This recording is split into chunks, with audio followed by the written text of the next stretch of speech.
can't hear me very well, just let me know, just drop it in the chat box.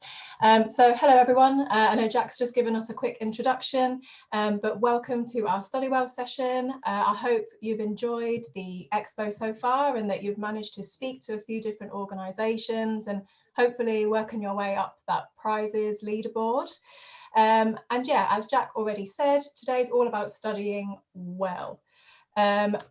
My name is Jacqueline. I'm one of the graduate interns for our Carlisle and Eden team, but I also have Jamie with me, so I'll let him introduce himself. Jacqueline. So yeah, my name's Jamie and I'm the graduate intern for Furness. Prior to getting this role, I'd just graduated from Manchester Metropolitan University and studied a business management degree. So yeah, what my role is today, I'm just going to be monitoring the chat box, and if you've got any questions, just feel free to drop them in. You can also send the messages through anonymously and I can answer them privately. So yeah, if you've got any questions, just pop them in. I'm going to be putting links through the session, just what Jacqueline's covered. So yeah, that's me. Awesome, thanks Jamie. And I'll be delivering the session today, so I'll make sure I check in at regular intervals to see if we've got any questions. So you might be familiar with who we are, you might not, but if you're not already aware, Hello Future are a partnership of different universities, colleges and employers who all share the same goal of helping you guys make well-informed decisions about your future. A lot of our partners are here at the Expo today, so if you haven't been able to see them already, do make sure to go check them out because it's a really great opportunity to see what they've got on offer, basically. Now, basically, the aims for today's session is hopefully for you guys to recognise some form of study style that aids your unique way of learning. Hopefully, you'll understand how different lifestyle factors might impact your own education and how small daily choices that we make might impact your long-term goals. And hopefully by the end of the session, you'll be able to take away some different tools and techniques to help you with your productivity and with that reduce stress as well. This year in particular, it's been particularly difficult and we've had to adapt to so many different things, one of those being studying or maybe working from home. So during this time, you might have utilize some different study techniques to adapt to that, and some of the things that I discussed today might sound familiar to you already, but I can tell you that since working from home this year, I've used lots of different study skills that I learned throughout school, throughout university time, that I've been using in the past 8 months or so. And so I think there's something that we can all take away from today. So we might not revise or study for a variety of reasons, and I'm just going to run through a couple of those. So one of those might be that it's just too boring. You might not feel like sitting down and studying and revising. That might just not be something that you like to do. It might be that you get really easily distracted. So you might have had really good intentions of studying or revising, but you've been distracted by something on TV or your friend sent you a message that you really want to reply to. If you're like me, you might be a bit of a procrastinator, so you might find something completely different to do instead of what you're supposed to be doing. So for me, that would be something really boring, like going and cleaning the whole entire flat instead of sitting down and doing the tasks I'm meant to be doing. And it might just be that you feel a little bit stressed or a bit too tired, especially after this year. It might just be that you feel overwhelmed by the amount of work you've already got going on at school or college, and you might not just have that extra bit of energy to sit down and do the revision or the studying that's needed. So some of these reasons for not revising, or all of these reasons, might apply to you. It might be that none apply to you at all. I think that we can go through all of these stages depending on how we feel. But what we're going to do today is just run through these one by one and offer you some useful lifestyle hacks and stress busting techniques to kind of help you combat some of these things. And I'll make sure that I drop in occasionally for any questions. Do feel free to drop them in at any time, particularly if you think, what on earth is she talking about? Just ask me to clarify, happy to do that. So we all learn slightly differently, and that's okay. And if your reason for not revising is that it's too boring, something that we would recommend to you is to try switching things up and trying things a little bit differently. Now, it might be that you don't suit a traditional form of learning, or you don't like learning in a sort of classroom setting. So something that I would suggest is to try working in groups or pairs to switch it up a little bit. And there's multiple benefits to this, really. One of those being that if you're studying with other people, you can bounce ideas off each other, you can help each other out, and you can also teach each other and quiz each other on things that you've learned.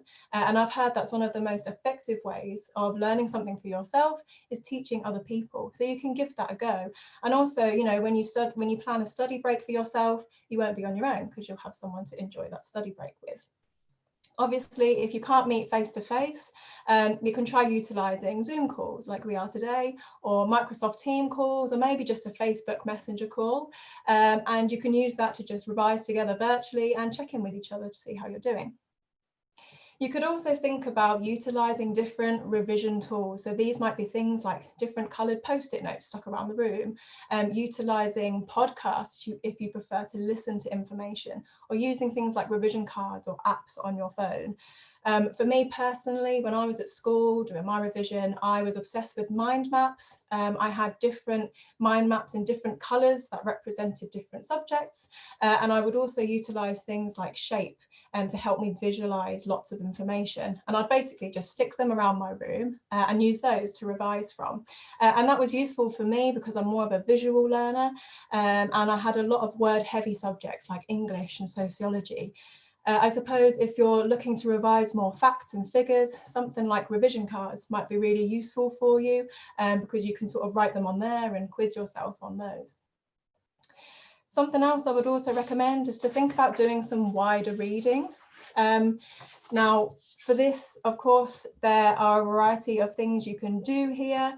And not only does wider reading increase your interest in a particular subject or a particular passion in a subject, it can be really useful in taking some of that knowledge from different perspectives, different areas of places where you've been doing your reading, and applying that to your coursework, to upcoming exams. And that's something that will be really impressive when it comes to those assessments.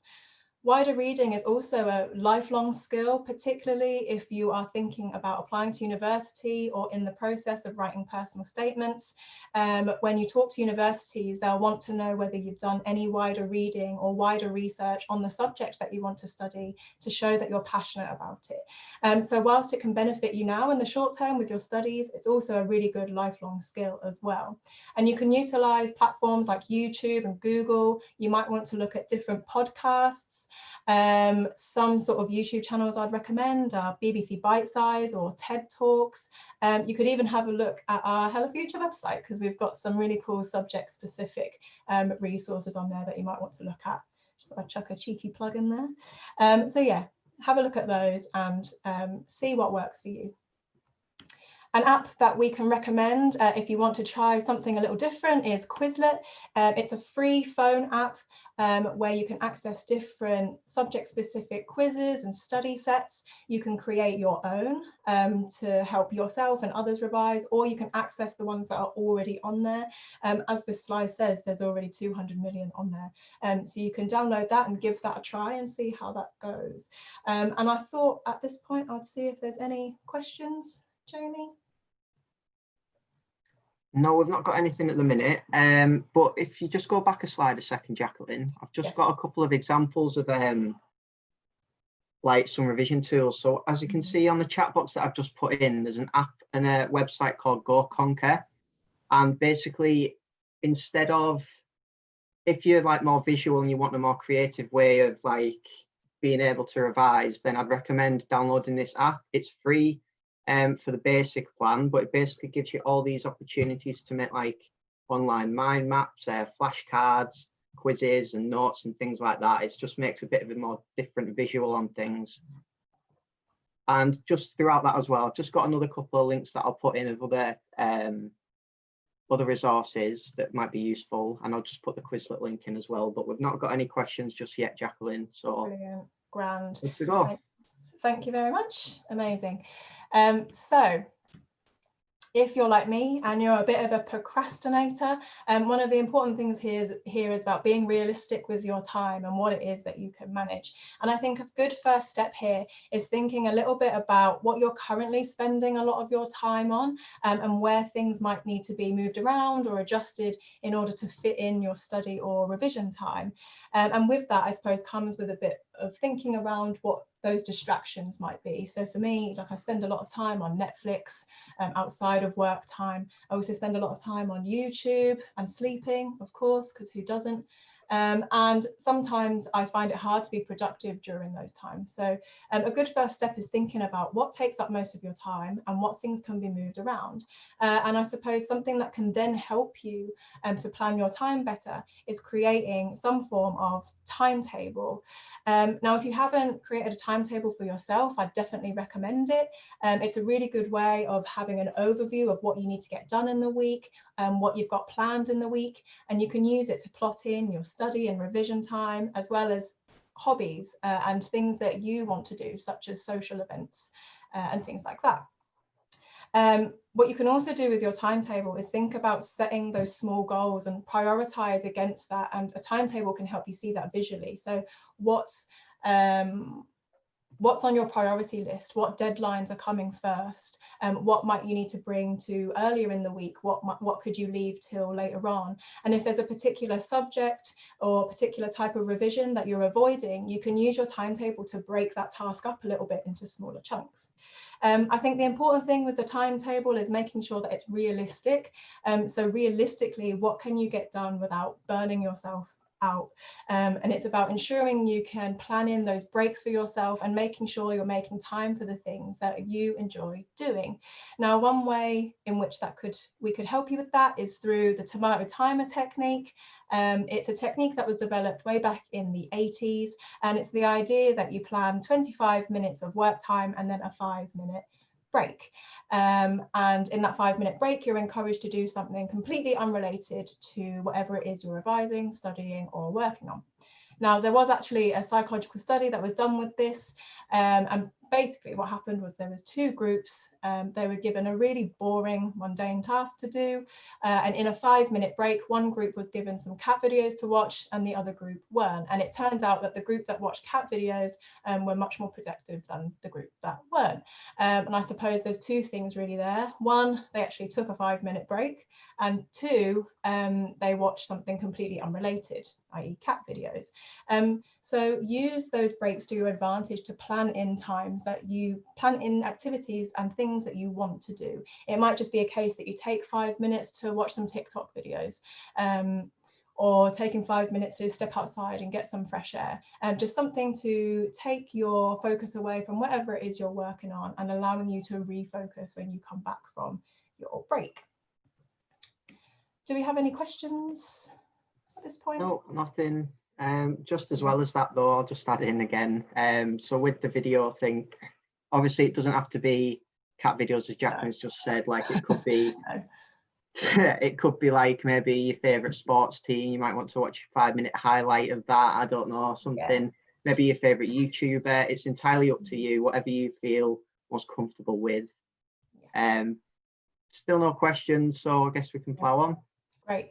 Thanks very much, Jamie. Good points made there. Now, if one of the reasons you don't revise or study is because you get distracted, one of the key things here, I suppose, is creating an environment that works for you.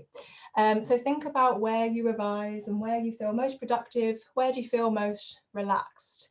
So a bit of reflection, I suppose, here. So for me, since working from home in the past few months, I've definitely had to separate my relaxation station from my workstation, just to help keep me sane, basically. I'm in a quiet room, I'm sat on a desk, and I'm sat near a window because I like to look out the window if I need to sort of refocus my mind a little bit. And I also like the natural air, the natural light coming in, and air as well if I open it. I've got an option for music with my Google Nest. Trying not to activate it actually.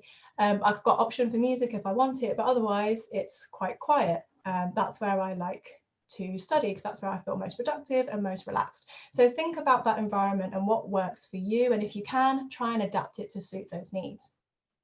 Now, something that might help you revise is music. As I've just said, I do like to have the option. Sometimes it helps me. And something you can do is look at different study playlists on YouTube or Spotify, perhaps. These were things that I definitely used whilst I was at uni and doing bits of coursework, because music has been said for some people to help with concentration, in particular, music without lyrics. So do have a little browse on YouTube. You can just type in study playlists and something might come up, and see if that works for you. A lifestyle factor, I suppose, to think about here is about keeping hydrated. Now, water can, try not to say anything that's too obvious, but a study that was carried out in East London University showed that drinking sufficient amounts of water can increase your productivity and concentration by around 14%. And if you're not in the habit of drinking water regularly, you can utilize apps like My Water Balance. It can tell you how much water you need to be drinking a day, how much, and it can also send you some reminders of when to start drinking water and the benefits of that. So something to think about there. It's such a small decision to make, but can have really good long-term impacts if you stick to it. And also think about other things that might be impacting your concentration levels, things like your phone. Now, we can do everything on our phone nowadays. It's such a useful thing to have, and there's pretty much nothing that you can't do on it. But it's important to think about how much time we're spending on our phones and what it is that might be distracting us. So for some of you, you might see this picture with all these notifications and it might drive you absolutely mad. And it might just encourage you to go and look at your notifications right away.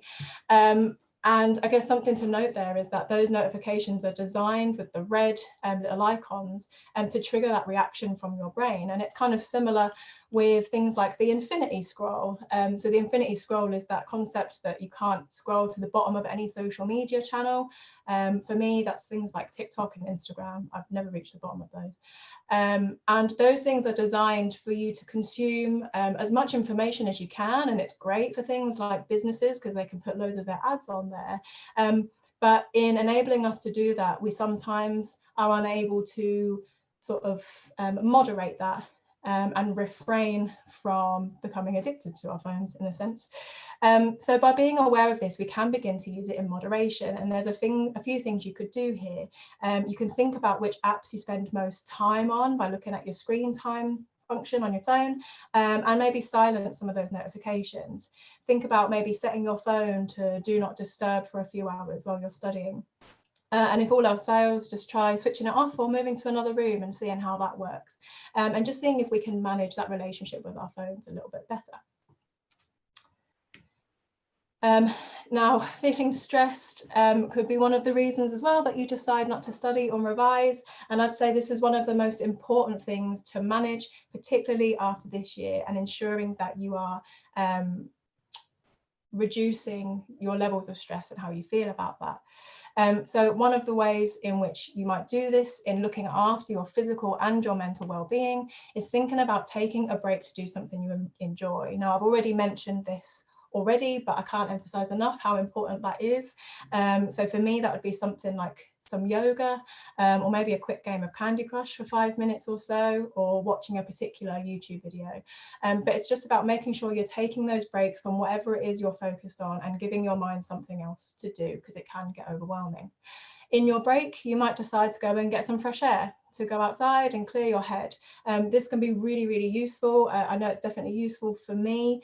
Going outside and being with nature, I know it sounds a bit cringy, but going outside and being with nature can be really helpful. And, you know, in Cumbria, we've got an added benefit because the air is really clear here. So going out and giving your mind a bit of a rest and being outside can really help you with that.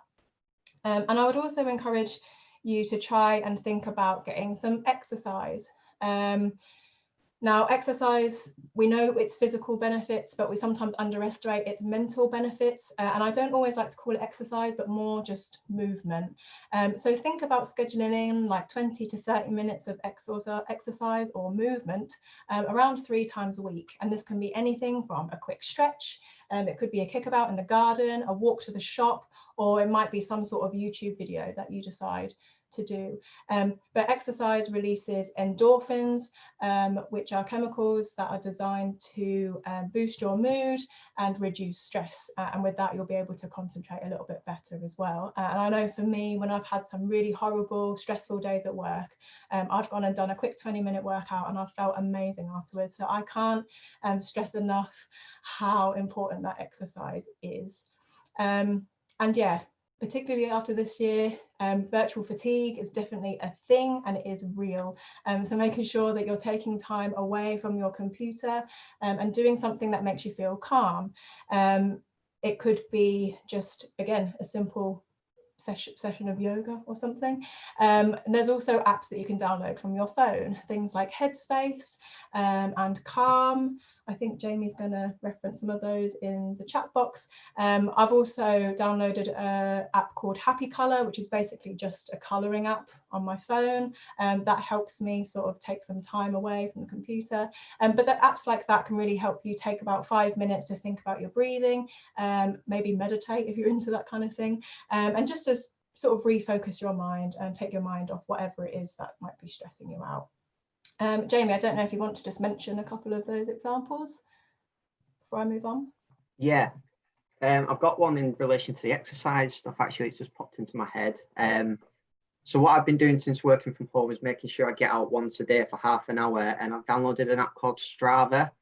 Now, this is entirely free, and it really just helps you reflect on how much you've been out in the week, whether you want to up that or not. Just sort of gives you that free rein to reflect on what you're doing. In regards to some of the apps to combat stress, so we've got Calm being one of them.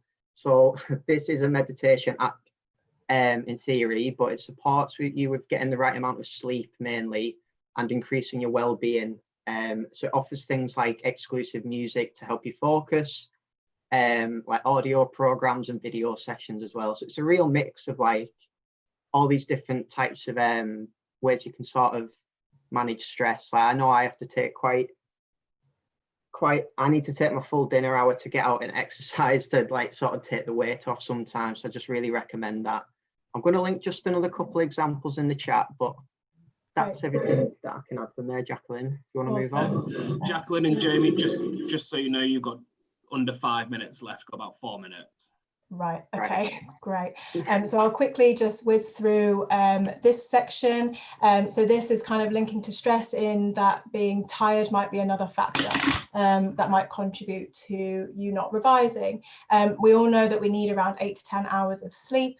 And sometimes because we know that, we can get sort of hung up on that thought, and sleep we know can be beneficial in a variety of ways. However, recent research has suggested that maybe we think of sleep more in terms of cycles rather than hours. So I'm just going to read you a couple of things. From 11 to 3 a.m. is when our non-REM cycles take place. So that's when our body restores itself, grows and heals from physical activity.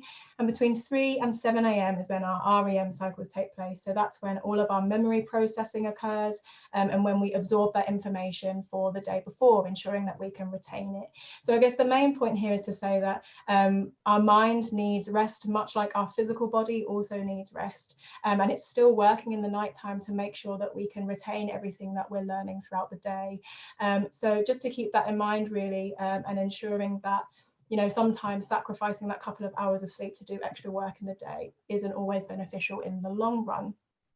And I guess in being more consistently effective learners, we can learn to sort of sleep slightly better, which I know is a given. But so just some top tips to take away with you to kind of encompass everything that we've talked about is to begin some note taking. The more notes that you take now and the more detailed they are, the more you'll have to come back to when it comes to revision time at the end of the year. Think about your time management, plan some sort of timetable and see how that works for you. Think about doing some wider reading to increase your passion and knowledge of a subject. Keep organized, keep your notes organized so you know where you can refer back to them in the future. It might just be the case of utilizing some folders to separate your work, etc. And most importantly, and the one that I couldn't stress as being the most important, is your well-being. Make sure you're looking after your physical and mental well-being, and with that comes with certain lifestyle factors like rest and hydration, but also making sure that you're making time to do the things that you enjoy and giving your mind something else to focus on. And I suppose all of this comes back round to remembering what revision actually means. And it's all about sort of studying what you've already learned rather than relearning things from scratch. So the more that we can work on now, the better practices we can develop throughout the year, and beyond that as well, actually. So if you want to learn a little bit more about what I've discussed today, we've got a variety of resources that you can take away with you from the Expo. We've got our Study Well workbook, which just reflects on some of the things I've discussed today and offers a blank timetable for you. You can get that from our resources tab on the Expo homepage, or you can come and visit our support for students booth and download it from our documents. You'll also be able to find our activity video on YouTube, which is all about studying well, and it provides a little advice video for you there. And you can also try one of our e-learning courses. Now, the one I'd recommend is Studying Effectively. It will go in a bit more detail about what I've discussed today, and we'll take it a step further in talking about how that relates to higher education and future employment. Just double checking we haven't got any questions before I round things off. No, I think we're all good. But like Jacqueline's just said, if you do want to get in touch with us across all 3 booths today, we have our chat function, so you can speak to any member of our team and we'll be happy to help you with any questions you've took away from this. And yeah, I'd just like to say thanks. Grand, thank you. And if for any parents, carers, teachers or advisors in the talk, you can come and visit our booth dedicated to you guys as well. And if you want to stay in touch, do follow us on social media. Just search @HelloFutureCCOP on Facebook, Twitter or Instagram. And I suppose just to round off, I wanted to say thank you very much for attending. I really hope that you've enjoyed it. Enjoy the rest of your day, and hopefully we'll see you over at our exhibition booths. Great, thank you, Jamie and Jacqueline. I'm going to end the chat there because we've got 2 more live webinars taking place in about 90 seconds. And they are all about the student experience with Edge Hill University and university student finance with the University of Cambridge. So they'll be starting in about 60 seconds. So I'm going to end the chat there. And like Jacqueline and Jamie said, if you've got any questions, head to the exhibition hall and you can chat with these guys there or any of the other partners as well. Okay, thanks very much, guys. Cool, cheers. See you later.